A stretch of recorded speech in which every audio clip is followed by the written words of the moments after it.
هذه يا جماعة كعابر سردينة ولا لوح، شوفوا ليك المنظر، شوفوا ليك البنة. ونبدأ ننزل مع سلسولها واللحمة، مع سلسولها واللحمة. شوف ننزل ما بين سلسولها واللحمة، بين سلسولها واللحمة. ريتوا سلسول كيفاش خرج نظيف ما شاء الله. أول حاجة ناخدوا ربطة معدنوس ونقصوها يا جماعة. ناخدوا بصلتين كبار نخلطوا كل شيء مع بعضه.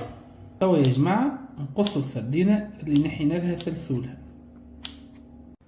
توا باش نحطوا الفحم تاعنا يا جماعة. هذا برغل ديالي بتمامتي، كركم، كروية، ملح، فلفل أحمر، فلفل هروس، حبق ونعناع شيحين للبنة هذوك. توا نحطوا كل شيء مع بعض بسم الله. وتوا مني للسبالة باش نحطوا طرف زيت زيتونة يا جماعة بسم الله ما شاء الله. وتوا يا جماعة باش نعجنوا كل شيء مع بعضه بسم الله.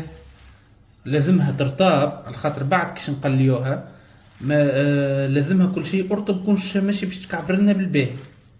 نزيدوا عظمتين بسم الله. نبلوا يدينا في الماء، ناخذوا الكعبوره نتاعنا نكعبروها، تقعد تكعبرها لين تتفورم في يديك. راهي شاتوا كيفاش تكعبر وتتفورم ما شاء الله. ميمتي علمتني بالضبط. هذوما يا جماعه كعبر سردينه نتاعنا. الريحه اش قولك فيها؟ ما فايحه مش نورمال ما شاء الله. ما شوفوا يا جماعه منظرها محلاها كيش تقلبها. تو اول حاجه يا جماعه الحكارات مرقه كعبر سردينه. نسخنوا الماء، نصبوا شطركات زيت زيتونه. عندي بصله كبيره نصبوها الكل.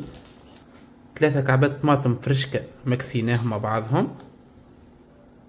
نحطوا 2 مغارف طماطم كونسونطري خاطر نحنا مطيبين كونتيتي يا جماعه.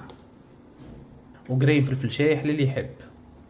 و3 مغارف صغار فلفل احمر. كان عندك مغرفه كبيره حط مغرفه واحده ما شاء الله. ونزيدوا طرف ملح حسب الذوق.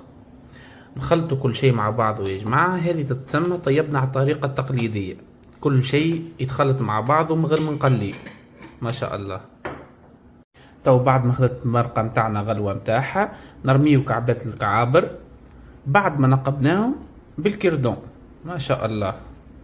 وتو على شطر طياب يا جماعه نرميو البطاطا متاعنا ما شاء الله يا جماعه. كي تقر زيتها والبطاطا تطيب يعني امورنا مريقله. وشوفوا لي كعبات الكعابر محلاهم كيفاش طابوا وما تفرتوش ما شاء الله. مرقتنا حضرت ومتختخه بالبصل ما شاء الله. حوائر اعطيني شنو؟ يعطيك الصحه والرايب.